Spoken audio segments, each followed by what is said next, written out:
आपके पास पैसे हैं और समय है तो आप फ्लाइट की टिकट लें और एयरपोर्ट पर पहुंच जाएं और वहां पर जायजा लें आप कैसा महसूस करते हैं। आप वैसा ही महसूस करेंगे जैसे आज से 2016 में 8 नवंबर के बाद यानी 9 नवंबर के दिन और उसके बाद कंटिन्यू कम से कम 20 से 40-50 दिन तक आप लाइन में मौजूद थे, हर कतार में आप लग जाते थे क्योंकि उस वक्त आपको पैसों की जरूरत थी।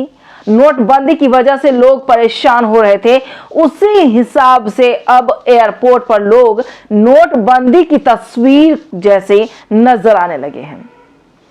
आखिर वजह क्या है, किस वजह से लोग एयरपोर्ट पर पहुंच रहे हैं? हालांकि एयरपोर्ट पर यह भी लिखा गया है कि अब आप 3 से 4 घंटे पहले आए, यानी जब आप एयरपोर्ट जाते थे, फ्लाइट के लिए जाते थे, 1 घंटा पहले निकलते थे, 1.5 घंटे पहले निकलते थे। अब आपको 3 से 4 घंटे पहले निकलना होगा क्योंकि जो तस्वीरें ये गवाह है वो देखकर आपको लग रहा होगा ये एयरपोर्ट नहीं बल्कि सब्जी मंडी है, या फिर यूं कहें कि सरकारी बस स्टॉप है जहां पर लोग लो फ्लोर बसों में बैठते हैं।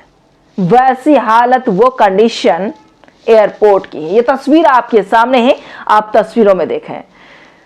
देश की हर एक जनता को मुझे लगता आने वाले 2024 तक कभी राशन की दुकान पर, कभी नोटबंदी की वजह से लोग कहां पर मौजूद होते हैं, बैंक के बाहर, कभी कहीं और कतार में लगते हैं, कभी और कतार में लगते हैं, हर जगह सिर्फ लाइन लगते हैं आप। और लाइन लगने की वजह से परेशानियां आती हैं, ये सभी महसूस करते हैं। लेकिन मोदी जी का क्या है, फकीर आदमी है, झोला उठा के चल देंगे और आप जिस हालत में हैं आप रहें। अगर यहां पर एयरपोर्ट का मैं जिक्र कर रही हूं तो एयरपोर्ट सब्जी मंडी जैसी ही तस्वीर है एयरपोर्ट की, आप तस्वीरों में देखें। कोई हाई प्रोफाइल नहीं, कोई लो प्रोफाइल नहीं, कोई कैटेगरीज नहीं, सब एक जैसे नजर आ रहे हैं। ये कोई रेलवे स्टेशन या फिर ये जो भीड़ है ये कोई मछली बाजार या सब्जी मंडी या कोई मार्केट का नहीं है, बल्कि ये एयरपोर्ट की तस्वीर है। हैरान कर देने वाली तस्वीर है।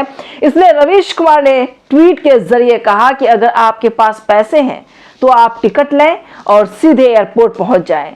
आपका वक्त बहुत अच्छे से कट जाएगा, यूं ही कतारें ही कतारों में। तो कतारों में लाइन में लगने की तैयारी कर रहे हैं। जब लाइन की बात आती है तो नोटबंदी की बात याद आती है, जब लाइन की बात आती है तो बेरोजगारी की याद आती है, जब लाइन की बात आती है तो कई योजनाओं की बात आती है। लेकिन सिर्फ आप लाइन में लग रहे हैं, लाइन खींच कौन रहा है इसका अंदाजा भी लगना जरूरी है। और जब तक आपको लाइन खींचने वालों का अंदाजा नहीं होगा तो आप इसी तरह से हमेशा लाइन में ही लगे रहेंगे और आप पूछ नहीं पाएंगे कि आखिर लाइन में क्यों हैं आप। और पूछना जरूरी है, आप सभी को पूछना चाहिए कि आखिर ये लाइन क्यों और कब तक लाइन में आप इसी तरह से लगे रहेंगे। 2020-21 की बात करते हैं, जब आप बीमार होते थे, जब कोरोना की वजह से लोग परेशान होते थे, लोगों की मौतें हो रही थी, उस वक्त भी आप लाइन में लगते थे।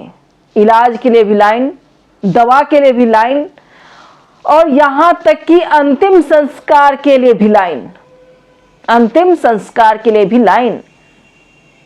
क्या वक्त वो गुजरा था, वो वक्त कोई भूल नहीं सकता। लेकिन सवाल सिस्टम से है कि आप कब तक इस तरह से देश की आवाम, देश की जनता को लाइन में यूं ही रखेंगे। आखिर क्या गलती की है? सजा फकत एक है कि सरकार बना दी। अगर सरकार आपकी नहीं होती तो क्या ये लाइन में नहीं होते? कई सवाल हैं, लेकिन सवाल सरकार से 1-2 के पूछने से नहीं बल्कि उन तमाम मतदाताओं की जिम्मेदारी बनती है जो वोट देते हैं, सुबह खाली पेट भागते हैं वोट डालने के लिए कि मोदी जी को वोट देना है या किसी और को वोट देना है, किसी और पार्टी को वोट देना है, अपने चहेतों को वोट डालने के लिए जाते हैं। लेकिन कभी आप लोगों ने पूछा कि वोट डालकर आने के बाद जो वादे आपसे किए जाते थे कितने पूरे किए जाते हैं? लेकिन एक वादा हमेशा याद रखें, लाइन में लगने की तैयारी हमेशा किए रहें, क्योंकि कभी भी आप लाइन में लग सकते हैं। जैसा कि एयरपोर्ट पर ये सभी लाइन में लगे हुए हैं, ऐसे ही आप भी लाइन का इंतजार करते रहें। देश की जनता की आधी जिंदगी ऐसा लग रहा है कि लाइन में ही कट जाएगी। एयरपोर्ट लाइन को देखकर या फिर एयरपोर्ट का जो क्राउड है उससे देखकर आप अंदाजा लगा सकते हैं, क्योंकि इस क्राउड को देखते हुए रवीश कुमार ने एक ट्वीट किया है। ट्वीट में कहा कि अगर आपके पास पैसे हैं और आपके पास समय है तो आप फ्लाइट की टिकट लें और सीधे एयरपोर्ट पहुंच जाएं और वहां देखें, आपका जो वक्त है बहुत अच्छे से कट जाएगा। और देखिए एयरपोर्ट की जो तस्वीरें हैं आपके सामने हैं, आप लाइन में लगे रहें,